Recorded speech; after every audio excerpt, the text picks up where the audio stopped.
बुढ़ाना विधानसभा में आज राष्ट्रीय लोकदल पार्टी द्वारा 2022 के चुनाव को लेकर एक राष्ट्रीय दल आशीर्वाद पथ यात्रा रैली का आयोजन किया, जिसमें राष्ट्रीय लोकदल के प्रमुख जयंत चौधरी अपने समर्थकों को संबोधित करने पहुंचे थे।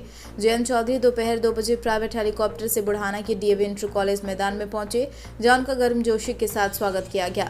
राष्ट्रीय लोकदल के कार्यक्रम में पूर्व मंत्री योगराज सिंह, बसपा के पूर्व विधायक नूर सलीम राणा, पूर्व केंद्रीय मंत्री सोमपाल शास्त्री और किसान मजदूर यूनियन के राष्ट्रीय अध्यक्ष गुलाम मोहम्मद जोला भी मंच पर मौजूद रहे। मंच से जहां राष्ट्रीय लोकदल के प्रमुख जयंत चौधरी ने 2022 के चुनाव से पहले अपना मैनिफेस्टो जारी करते हुए पश्चिम उत्तर प्रदेश में हाईकोर्ट बेंच की स्थापना कराने की बात कही है। 2022 के चुनाव को लेकर जहां सभी राजनीतिक दलों ने अपनी अपनी जमीनी तलाश शुरू कर दी, वहीं इसी क्रम में राष्ट्रीय लोकदल पार्टी ने भी पश्चिम उत्तर प्रदेश के मुजफ्फरनगर से आज चुनावी बिगुल फूंकते हुए मुजफ्फरनगर की बुढ़ाना में महारैली का आयोजन किया। इस महारैली का नाम आशीर्वाद पथ यात्रा रखा गया। दोपहर 2 बजे रालोद सुप्रीमो जयंत चौधरी रैली को संबोधित करने पहुंचे, जहां जयंत को सुनने के लिए जिले के लोगों की भीड़ उमड़ पड़ी। जयंत चौधरी ने मंच से बोलते हुए कहा, हमें लखीमपुर की घटना का बदला लेना है। बुढ़ाना में रालोद के राष्ट्रीय अध्यक्ष जयंत चौधरी ने कहा कि लखीमपुर खीरी की घटना को हम भूलने नहीं चाहिए। जिन किसानों ने हमारे लिए शहादत दी, उनके नाम याद रखे जाएंगे। चुनाव में जब छिपे चेहरे वोट मांगने आए तो उन शहीदों के नाम उन्हें बताकर लखीमपुर घटना को याद दिलाना है। प्रदेश में रालोद की सरकार आने पर 12,000 और सीमांत किसानों को 15,000 रुपए सालाने दिए जाएंगे। राष्ट्रीय लोकदल के सुप्रीमो रहे चौधरी अजित सिंह के बाद जयंत चौधरी की 2022 के चुनाव से पहले मुजफ्फरनगर की बुढ़ाना में हो रही जनसभा पहली चुनावी जनसभा के रूप में देखी जा रही है, जिसमें जाट समाज और मुस्लिम समाज की बड़ी भागीदारी 2022 के चुनाव में देखने को मिल रही है। जयंत चौधरी ने मोदी सरकार को पूंजीपतियों की रिमोट कंट्रोल की सरकार और यूपी योगी की सरकार को बिना कंट्रोल की सरकार बताया। उन्होंने कहा, मोदी और योगी जी जो वादे किए थे वह सब झूठे निकले हैं। महंगाई पर रोक नहीं लगी, किसानों की आय दुगनी नहीं हुई। उन्होंने लोगों से चौधरी चरण सिंह और अजित सिंह की नीतियों पर चलकर सत्ता परिवर्तन करने का आह्वान किया। इस दौरान कई समाज के लोगों ने पगड़ी पहनाकर उनका अभिनंदन किया। जयंत चौधरी ने पश्चिम उत्तर प्रदेश में हाईकोर्ट बेंच को लेकर कहा कि अगर राष्ट्रीय लोकदल की सरकार 2022 में आती है तो राष्ट्रीय लोकदल पश्चिम उत्तर प्रदेश में हाईकोर्ट बेंच की स्थापना करेगी।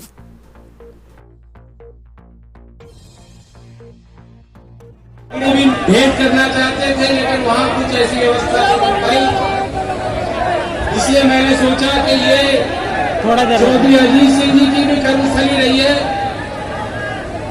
मैं जानता हूं कि आपके मन में, हृदय में जो भाव है उनके लिए, उनके अंतिम दर्शन भी आप नहीं कर पाए और पिछले चुनाव को लेकर भी कुछ मलाल हुआ। इसलिए हमने तय किया कि यहाँ मुजफ्फरनगर में कार्यक्रम जरूर रखा जाए और आपके बीच आकर मैं मानता हूं कि हम सबको ऊर्जा मिली। ये पल, ये क्षण हमेशा मेरे लिए व्यक्तिगत तौर से और मेरे राजनीतिक और सामाजिक जीवन में प्रेरणादायक रहेंगे।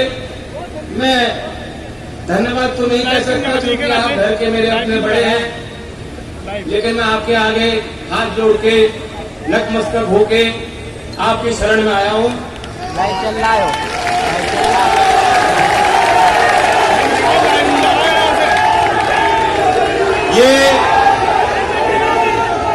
ये जो घड़ी है, हम और आपको गहरी चोटें लगी है, आघात हुआ है,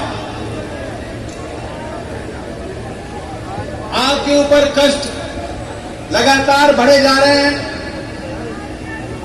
जो अगली पीढ़ी है, जो गांव में हमारे होनहार बालक, नौजवान, मेरी बहनें, जो कुछ भी इन्होंने सपने देखे अपने जीवन के लिए, उन्हें हासिल करना भी उनके लिए दुर्लभ होता जा रहा है, अंधकार है। और शायद कभी हमने और आपने ऐसी कल्पना नहीं की होगी कि हमारे और आपके मत से जो सरकारें बनेंगी वो इस कदर आपके प्रति अनदेखी करेंगी और अनदेखी ही नहीं, आप पे वार करेंगे। लखीमपुर के भाई भाई भाई क्या कर रहा है यार, तेरे लेने का क्या तो पूरे देश में है। जो किसान वहां उन परिवारों के बीच नहीं पहुंच सकते, वे भी अपने घर में बैठे बैठे वह जो आंसू रो रहे हैं, वे उस परिवार के दर्द है। ये नाम आपको याद रखने हैं। ये सरकार चाहेगी 2500 करोड़ का हम एक कोष स्थापित करेंगे। जो दिव्यांग हैं, जो SC ST कम्युनिटी से हैं और वो अपना काम स्वरोजगार स्थापित करना चाहते हैं, एंटरप्रेन्योर बनना चाहते हैं, उनके लिए एक फंड होगा जो उनको पैसा देगी ताकि वो अपने पांव पे खड़े हो पाए और लोगों को रोजगार देने की क्षमता उनके अंदर विकसित हो। 2500 करोड़ का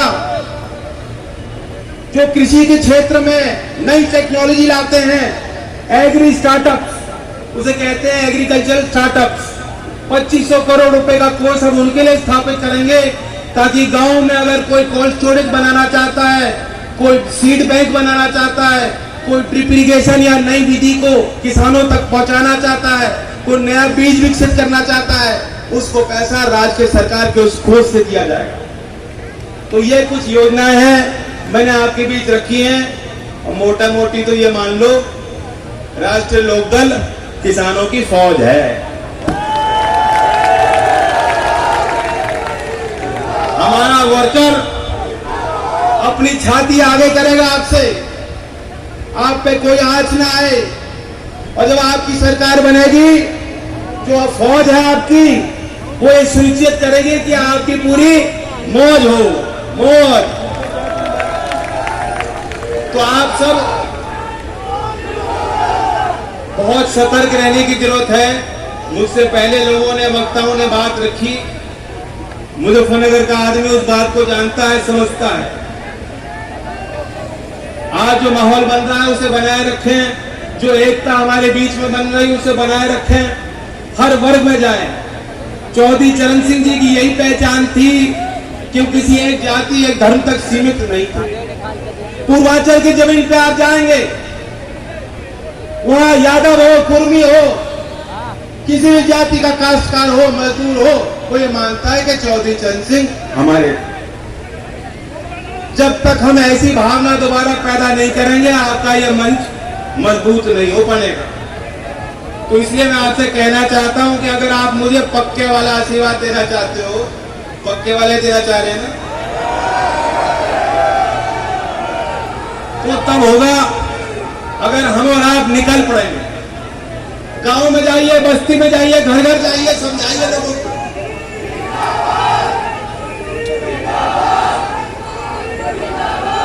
अब नारा लेते हैं, किसान मजदूर एकता की तरफ से है। लोक संघ के नाम से हमारा घोषणा पत्र तैयार हो रहा है। जो भी साथी और डिटेल चाहता है तो ट्विटर और फेसबुक अकाउंट से जुड़े। मैंने सबकी राय भी ली है, राय शुमारी से हम तैयार कर रहे हैं और आने वाले हर कार्यक्रम में मैं एक नई घोषणा करूंगा। वीडियो को लाइक करें, शेयर करें और चैनल को सब्सक्राइब करें। खबरों के नोटिफिकेशन के लिए बेल आइकन दबाना न भूलें।